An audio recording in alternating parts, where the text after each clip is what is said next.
అత్తయ్యకి ఎక్కి లాగడానికి ఏం చేయాలి? ఐడియా. అత్తయ్య, నేను మీ దగ్గర ఒక విషయం దాచాను. ఏంటది? అది అది నేను నెల తప్పాను.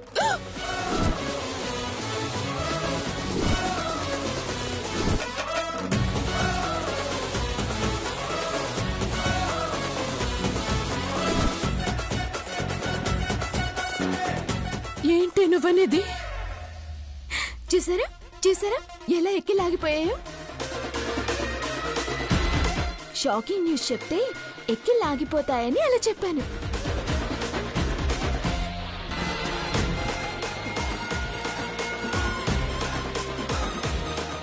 ఎక్కువ నోరు తెరవకండి, ఈగలు దూరిపోతాయి.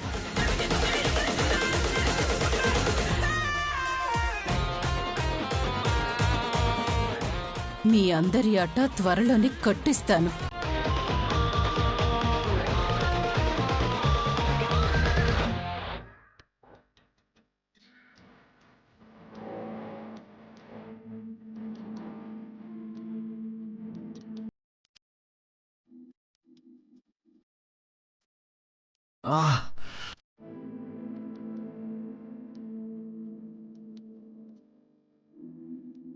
ఏంటి సిద్ధు ఇది? ఎలా ఉండేవాడివి అలా అయిపోయావు? ఎన్ని కష్టాలు అవసరమా చెప్పు?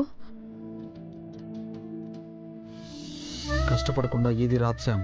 మనల్ని కష్టపెట్టిన వాళ్ళని కష్టపెట్టాలంటే మనం కష్టపడక తప్పదు. నువ్వు ఇలా బాధపడుతూ గాయపడుతూ ఉంటే చూసి తట్టుకోలేకపోతున్నాను సిద్ధు.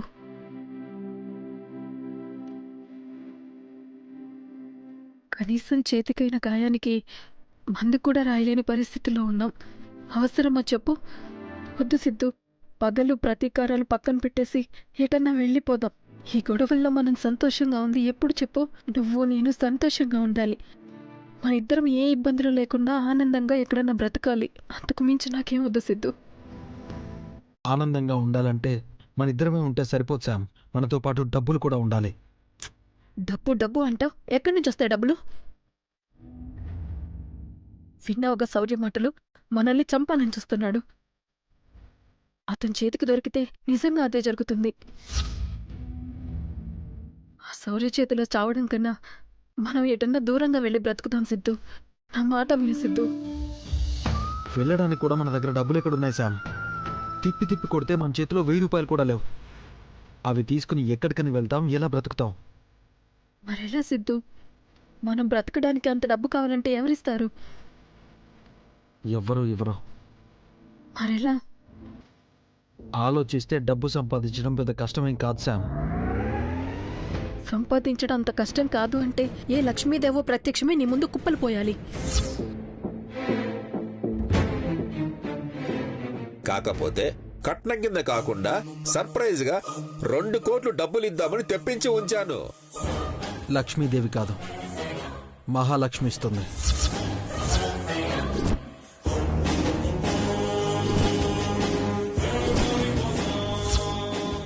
మహాలక్ష్మియా? అవును శామ్. మహా ఇంటికి వెళ్ళి వాళ్ళను భయపెట్టో బాధపెట్టో వాళ్ళ ఇంట్లో డబ్బులు తీసుకోగలిగితే మనం ఎక్కడికి వెళ్ళడానికైనా ఏం చేయడానికైనా చేతి నిండా డబ్బు ఉంటుంది. మహా ఇంటికా? ఇలా ఎంతమంది ఇళ్ళకని వెళ్తాం? ఎన్ని ప్రమాదాలను ఎదుర్కొంటాం? మనం మహా ఇంటికి వెళ్తామని శౌర్య కూడా గెస్ చేయడు శామ్.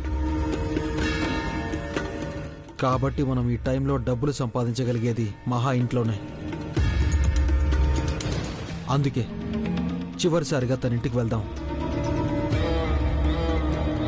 తన ఇంట్లో డబ్బులు దొంగతనం చేసి నువ్వన్నట్టుగా ఇక్కడి నుంచి దూరంగా వెళ్ళిపోదాం. మన బ్రతుకేదో మనం ఆనందంగా బ్రతుకుదాం శామ్. నువ్వు అనుకున్నంత సులభం అనుకుంటున్నావు సిద్ధు? అనుకుంటే నువ్వు భయపడేంత కష్టం కూడా కాదు శామ్. వాళ్ళకేంటి, కావాల్సినంత డబ్బుంది. తప్పులు చాలా చేశాం, ఇదే చివరి తప్పు. నన్ను నమ్ము, ఈ తప్పు తర్వాత ఇంక మనం ఎవరికి దొరకాల్సిన అవసరం కూడా ఉండదు. చేతి నిండా డబ్బులుండాలే కానీ ఊరే కాదు రాష్ట్రాలే దాటిపోవచ్చు.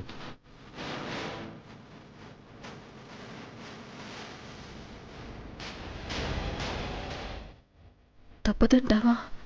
ఏకైక దారి అదొక్కటే.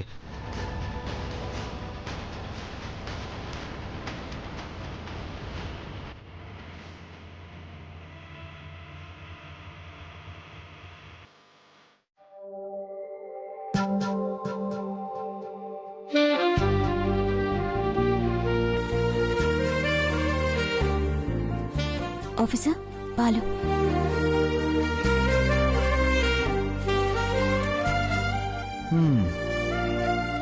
ఇప్పుడు ఈ పాలతో పని లేదు, నీతోనే పని ఉంది. నాతో పనుందని ముందుకొస్తున్నారేంటి? నువ్వు చెప్పిన అబద్ధాన్ని నిజం చేద్దామని వస్తున్నాను. ఆ, ఏ అబద్ధాన్ని మీరు నిజం చేద్దామనుకుంటున్నారు?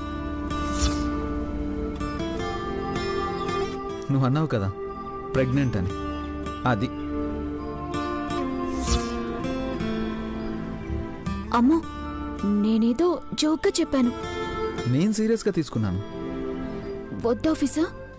ఆడువారి మాటలకు అర్థాలే వేరులే, ఆడువారి మాటలకు అర్థాలే వేరులే, అర్థాలే వేరులే, అర్థాలే వేరులే.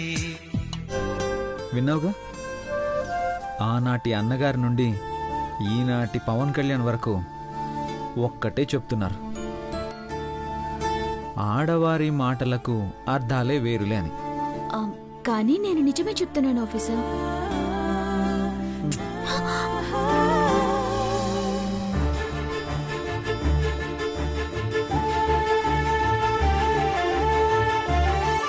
ఏమన్నా? వద్దు ఆఫీసర్.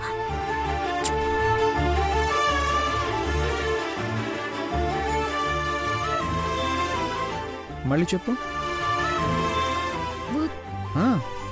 చెప్పు. నీ నోటి వెంట మాట రావడం లేదు, చూసావా? అంటే నీకిష్టమనే కదా? కాదు.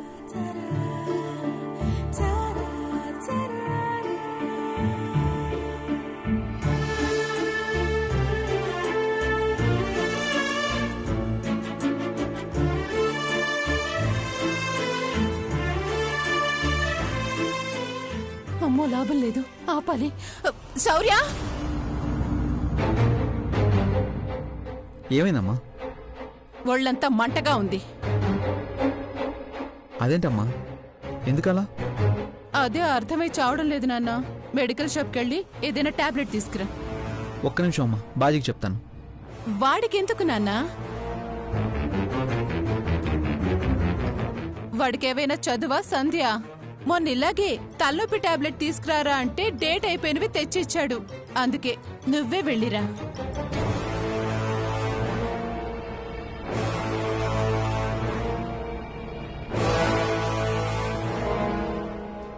అమ్మా, మా కానిస్టేబుల్ వచ్చేటప్పుడు తీసుకురమ్మని చెప్పనా? కొత్తగా ఈ అలవాటేంటి నాన్న? అలా పనులు చెప్పడం తప్పు అని నువ్వే అంటావుగా. నా వల్ల కావడం లేదురా, తొందరగా తీసుకురా.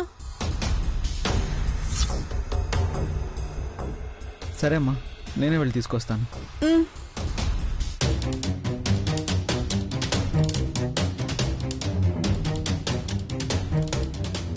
నా ఎక్కిళ్ళాపినంత సులువు కాదే నీకు వేవిళ్లు తెప్పించుకోవడం. నిన్ను ఎలా గెంటెయ్యాలా అని నేను ఆలోచిస్తుంటే నువ్వు నా కొడుకుతో బిడ్డని కనాలని ఆలోచిస్తున్నావా? అది జరగని పని. సృష్టికి ప్రతి సృష్టి చేసైనా ఆపేస్తాను. అయ్యో అత్త, నా పోట్ల గిత్త. ఏయ్,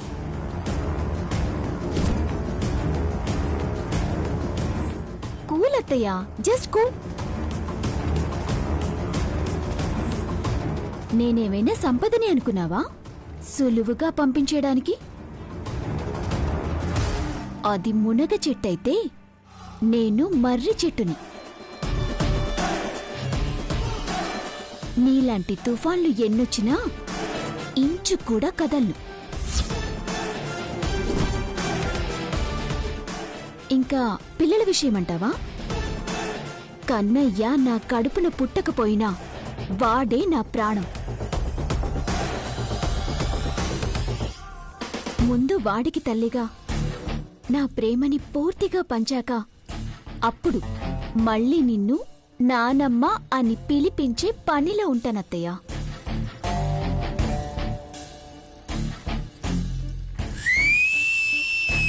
నిన్ను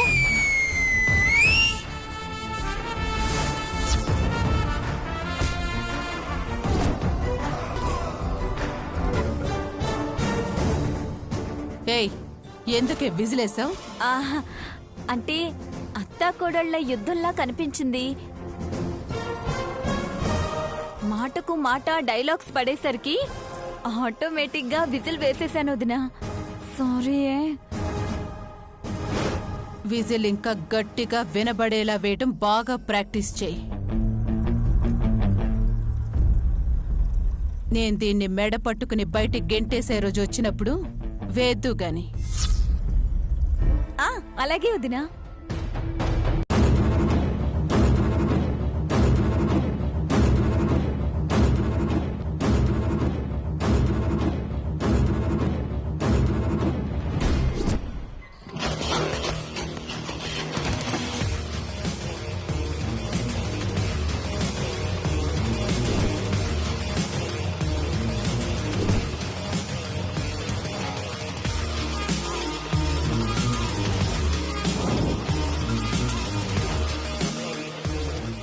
సిద్ధు, ఏం పర్లేదు కదా? ఇంత దూరం వచ్చాక ఇంకా ఆలోచిస్తున్నావా? మనకి డబ్బు కావాలి. అది లోపల చాలా ఉంది. అలా వెళ్ళి డబ్బుతో ఇలా వచ్చేద్దాం.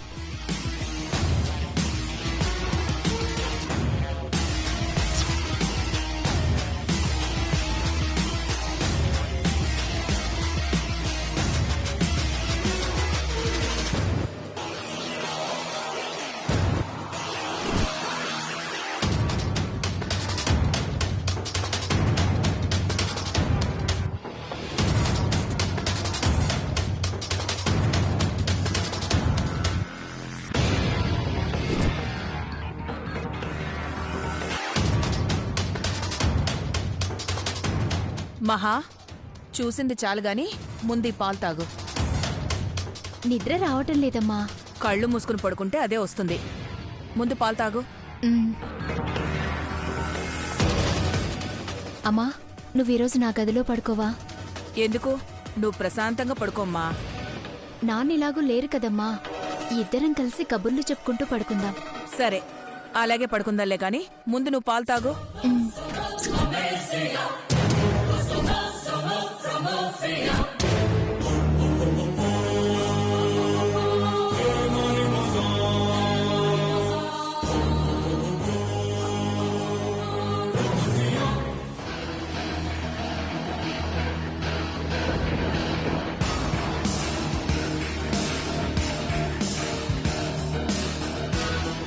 ఇక చాలమ్మా, వెళ్ళి పడుకుందాం పదా. సరే.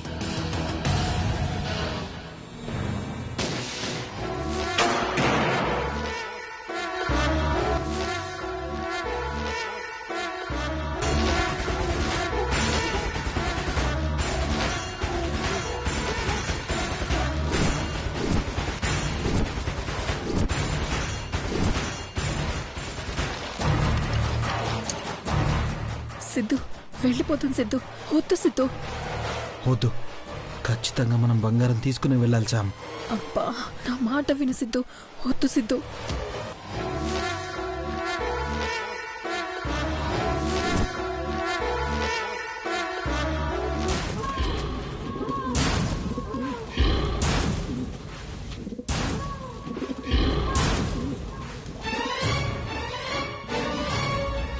అయ్యో, నా మాట విను సిద్ధు. వెళ్ళిపోదాం పదా. కొద్దిసేపు ఆగు సామ్, ప్లీజ్.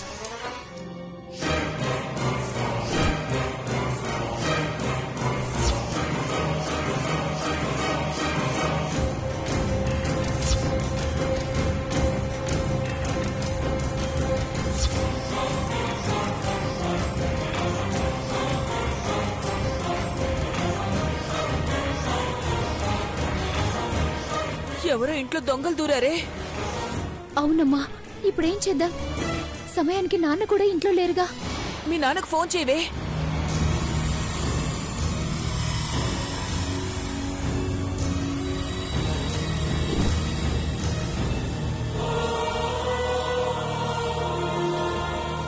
నాన్న ఫోన్ తీయట్లేదమ్మా. అయ్యో దేవుడా.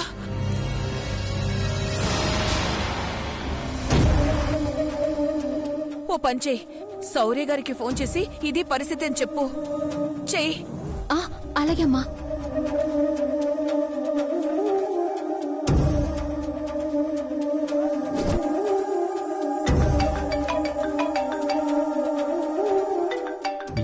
సడన్గా ఫోన్ చేస్తుందేంటి? హలో హలో సార్, నేను మహాలక్ష్మిని. చెప్పు మహా. మా ఇంట్లోకి ఎవరు దొంగలు వచ్చారు సార్.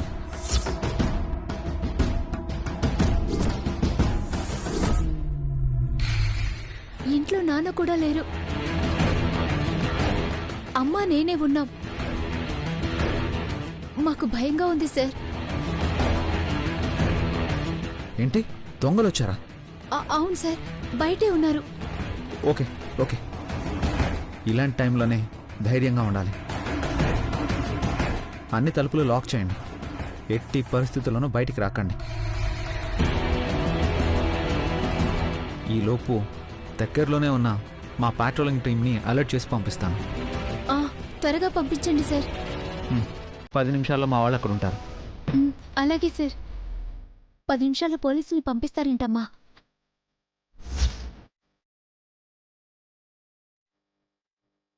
హలో మూర్తి గారు.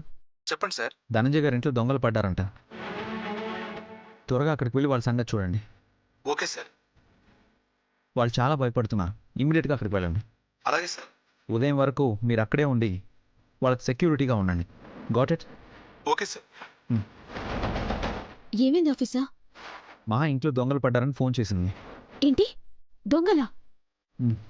టెన్షన్ ఏం లేదులే, పాట్రోలింగ్ టీంని పంపించాను.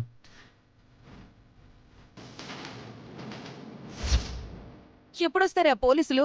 వెంటనే వచ్చేస్తారని శౌర్య గారు చెప్పారమ్మా.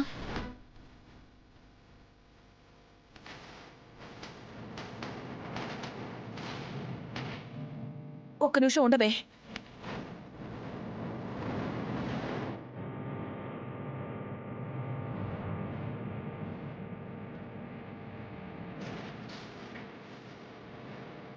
పద పద. దొంగ దొంగ దొంగ దొంగ!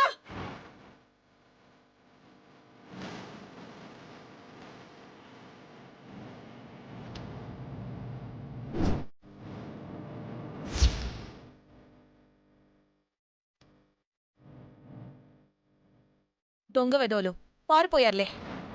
మళ్ళీ వస్తారేమో అమ్మా. ఎందుకైనా మంచిది, మనం మెలకువగానే ఉందాం. పోలీసులు ఎలాగో వస్తారు కదా మహా, భయం లేదు. నువ్వు భయపడుకో.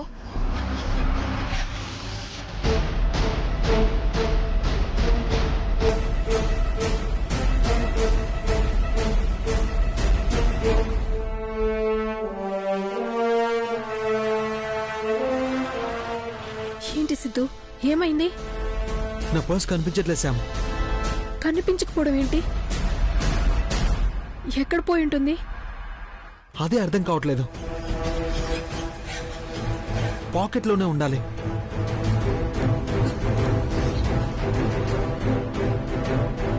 ఇందాక గోడ దూకేటప్పుడు పర్స్ అక్కడ పడిపోయినట్టుంది శామ్.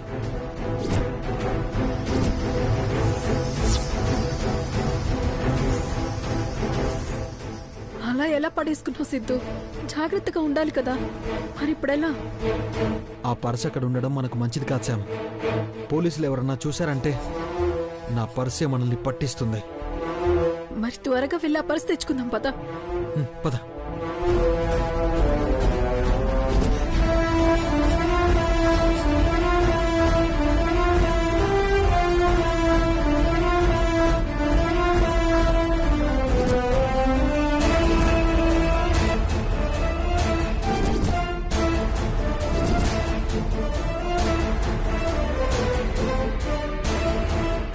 ఇందాక మనం వచ్చినప్పుడు ఎవరు లేరు కదా, ఇంతలోనే పోలీసులు వచ్చారేంటి? అన్ని విధాలా అందరూ జాగ్రత్త పడుతున్నారు. మనమే తక్కువ అంచనా వేస్తున్నాం. మా శౌర్యకి ఫోన్ చేసి ఉంటుంది. వాడు వీళ్ళని కాపలా పెట్టుంటాడు. మరి ఇప్పుడు ఎలా సిద్ధు? నీ పర్స్ పోలీసులకు దొరికిందంటే ఇంకేమైనా ఉందా? మనం ఇంటికి వచ్చి వెళ్ళామన్న సంగతి తెలిసిపోతుంది. నువ్వేం భయపడకు శామ్, అలా ఏం జరగదు. దానికి నేను ఒక ఐడియా వేశాను. మనం ఎక్కువసేపు ఇక్కడ ఉంటే రిస్క్. పద, వెళ్ళిపోదాం. సరే అమ్మా, మీరు వెళ్ళి పడుకోండి అమ్మా, మేము కాపలా కాస్తాం. పద. పదమ్మా.